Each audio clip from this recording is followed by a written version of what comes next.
여러분 호모 100라는 말 들어본 적 있으시죠? 네. 그러니까 이제는 우리가 오래 살고 싶지 않아도 100세까지 사는 것이 보편화된 시대다라는 말인데, 근데 100살까지 살면 좋죠.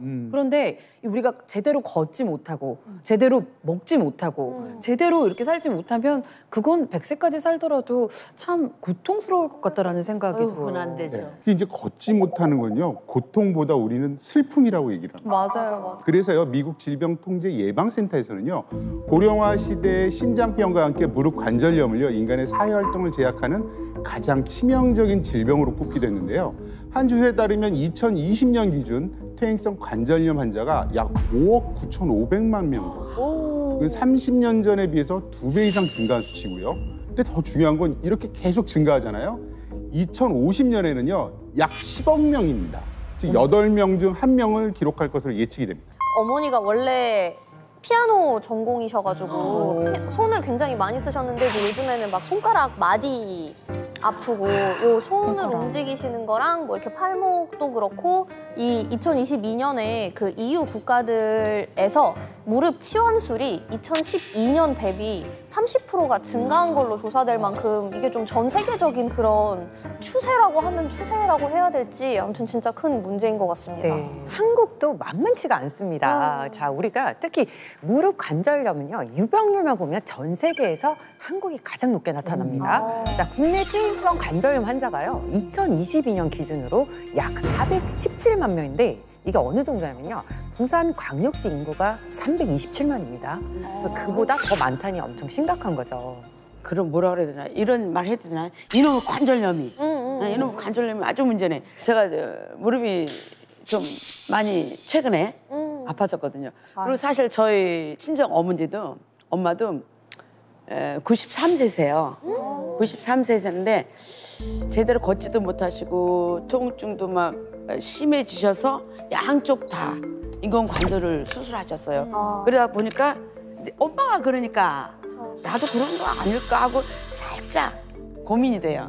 오늘 아주 엄청 많이 배워가려고. 저도 사실은 염좌에 디스크예요. 관절염. 저는 걸어다니는 약상자예요. 종합병원. 약상자? 네. 잘 나오셨어요. 약상자에다 약을 넣어드려야죠. 아유, 감사합니다. 저희 오늘 땡큐 주치의들이요, 여러분들의 건강한 노후를 위해 퇴행성 관절염에 대한 확실한 정보를 쏙 넣어드리겠습니다. 아유, 감사합니다. 자, 여기 두 분의 관절 사용 타임라인 차트를 준비를 해봤습니다. 이공호 선생님께서 미리 두 분의 일상을 알려달라고 부탁을 드리셨죠. 네, 자, 제가요, 그 두 분의 일상을 꼼꼼하게 체크를 했는데요. 자, 지금부터 하나씩 우리가 체크를 하면서 뭐가 잘못됐는지 제대로 꼬집어 드리려고 합니다. 자, 그럼 제가 오전 타임라인을 한번 살펴보겠습니다. 뜯어보겠습니다.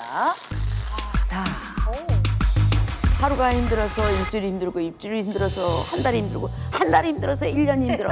명절 때는 원래 해오던 그 습관과 또 지금 주변의 가족들 때문에 또 해야만 돼요. 그래서 집안일이 너무나 바빠요. 어떤 때는 한 번 일어서서 이렇게 4시간, 5시간 앉아본 적이 없어요, 집안에서. 어머나, 그래도 박경빈 씨 결혼했잖아요. 맞아요. 며느리 조금 싫어. 안 와요, 절대 안 와요. 오지 말라 그러지, 제가요. 오면 발에 걸려요. 빨리 다음 일정으로 넘어가 보도록 하겠습니다.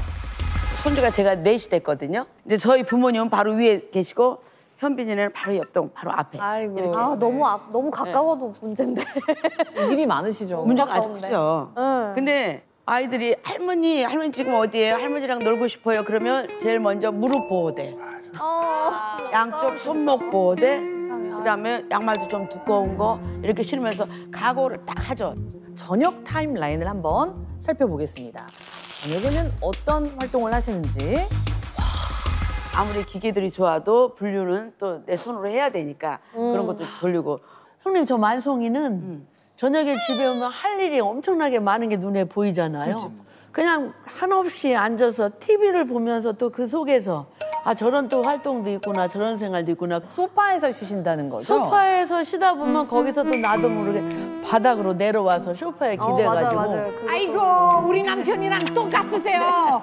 아니 뭐 소파 있는데 왜 바닥에서 앉아요? 그게 편한 게 있어요. 그게 너무 편한 거예요. 그게 뭔가 소파 내려가게 밑에 돼. 내려와서 이렇게 탁 기대고 있으면 만사 내 세상이에요. 관절을 어떻게 사용하시는가를 우리가 이렇게 알아봤는데 슬쩍 봤는데도 이렇게 두 주치의분들이 지금 체크를 잔뜩 해놓으셨어요. 걱정스러운 눈빛을 하시면서. 아니 혹시 그러면 두 분 일상생활에서 어떤 부분들이 가장 좀 문제가 되는 건지 들어봐야 될 것 같은데 어떤 게 있습니까? 그 두 분이 관절 건강을 위해서 당장 고쳐야 할 부분들이 굉장히 많습니다, 지금. 근데 우리가 보통 생활 습관만 바로 잡아도 증상이 좋아지는 경우가 굉장히 많은데요. 그래서 오늘 제가 말씀드리는 것들 각인을 시키고 네네. 좋겠습니다.